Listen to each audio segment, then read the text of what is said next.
Good, happy Wednesday morning and happy hump day, everyone. I'm Riley King, and welcome to the Riley King Newscast right here on the Riley King Network. It is April 10th, 2019. Let's begin. First up, New Hampshire woman injured after slamming into I-93 guardrail in wet weather.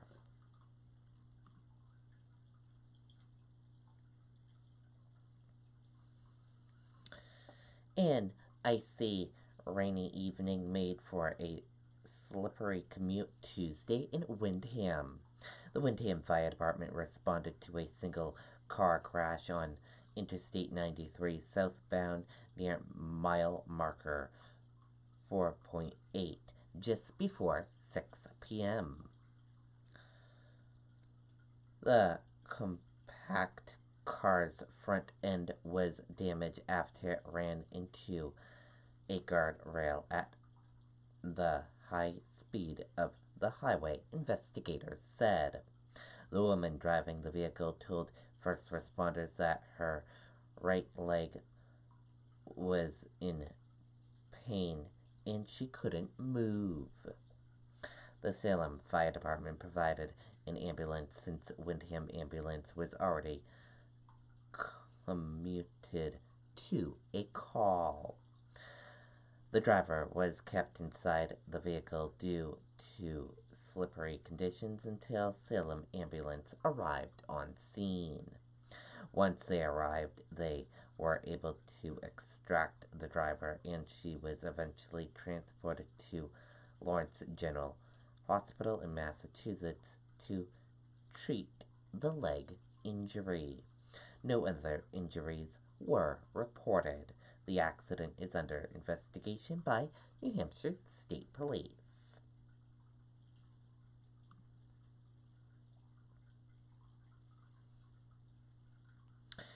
Biomass plant asks state Supreme Court to intervene over law.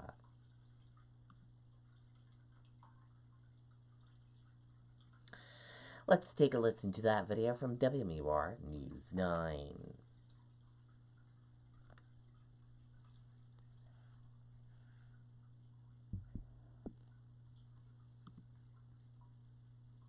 Hi, I'm Lane Gregoire. And I'm Logan Gregoire. Country Camper is family owned and operated.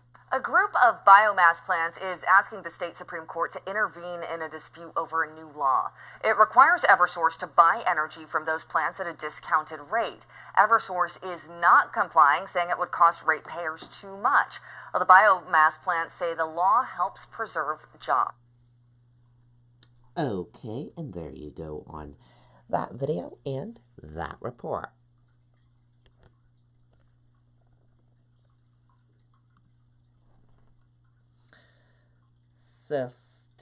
Yoma to deliver Dartmouth commitment address. Let's take a listen to that video from WMUR News 9.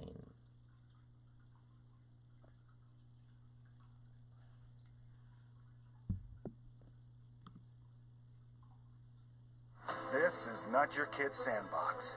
This is the place that brings your backyard dreams to life.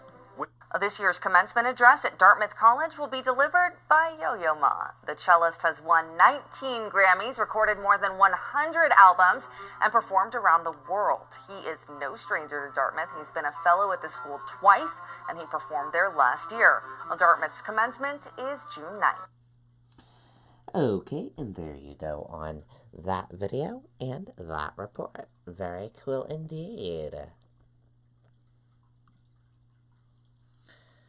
Amherst-based walk-in pets react to joke about chicken in wheelchair in Saturday Night Live skit. Let's take a listen to that video from WMUR News 9.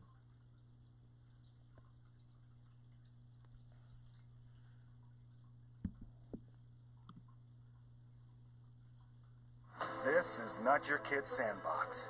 This is the place that brings your backyard dreams to life. With thousands of... So, a New Hampshire company is responding tonight after it was mentioned during a Saturday Night Live skit. Cast members joked about a disabled chicken who was just given a wheelchair from Amherst-based Walk-In Pets. The founder, Mark Robinson, says while he laughed, he wished the show would have been a bit more sensitive. The chicken, named Granite Heart, was born unable to walk and was recently attacked by a weasel at its home in Vermont. This is a family that is a lot happier because their loved pet is able to walk and has mobility and can get exercise. So yes, it can be funny, but there is a backstory. Since 2008, Walk-In Wheels has helped nearly 100,000 pets all over the world. Oh, leave the chicken alone. Yes, of course. He's been through a lot. I think so. Okay, and there you go on that video and that report.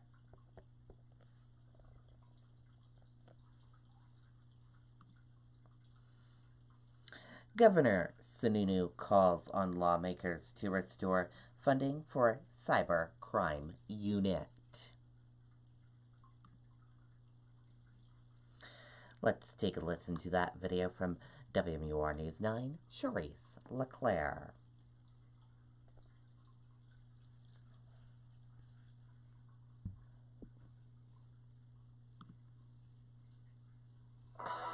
Hi, I'm Lane Gregoire. And I'm Logan Gregoire. Country Camper is family owned and operated. It has to be fixed, and it has to be fixed now. Governor Sununu surrounded by law enforcement from across the state calling on the House to put back $500,000 that was cut from his budget. That's our job, to give them that voice and let folks know the incredible work that law enforcement is doing across the state protecting these kids. Members of the Internet Crimes Against Children Task Force work with law enforcement across the state.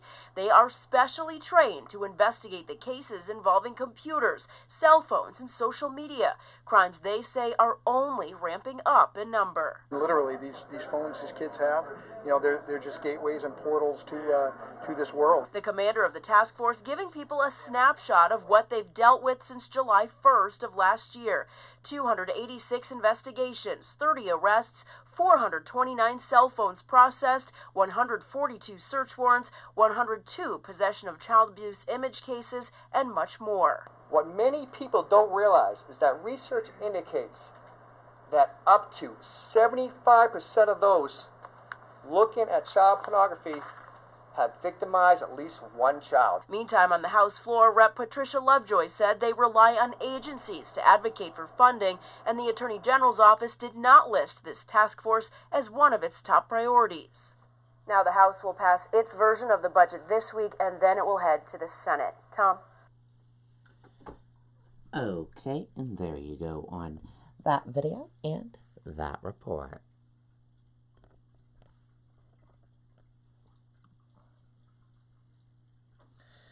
Dover police searching for missing 62-year-old with medical issues.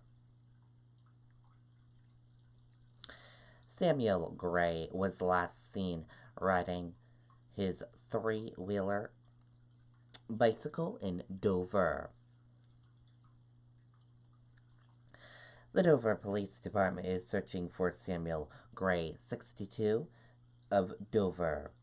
Gray was last seen riding his large three-wheeled bicycle on Washington Street near Green Street on April 2nd. Concerned friends and neighbors contacted Dover Police on April 5th.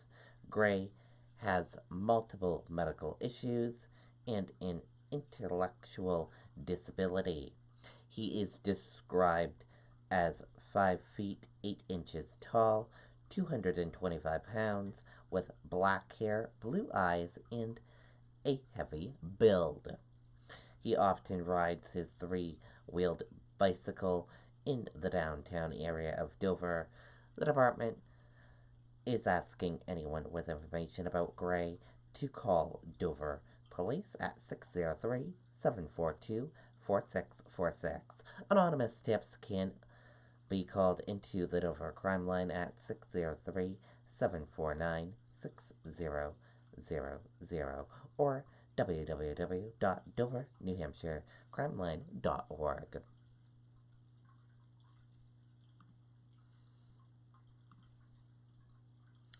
Dow features slightly higher ahead of inflation data, Fed minutes.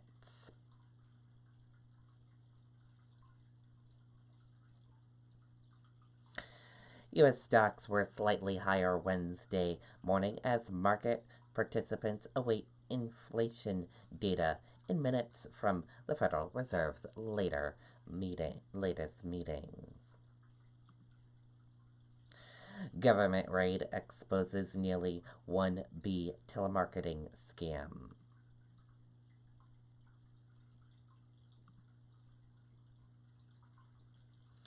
The federal government on Tuesday raided dozens of locations belonging to doctors and medical equipment companies suspected of taking part in a massive telemarketing scam that targeted Medicare recipients and cost taxpayers nearly $1 billion.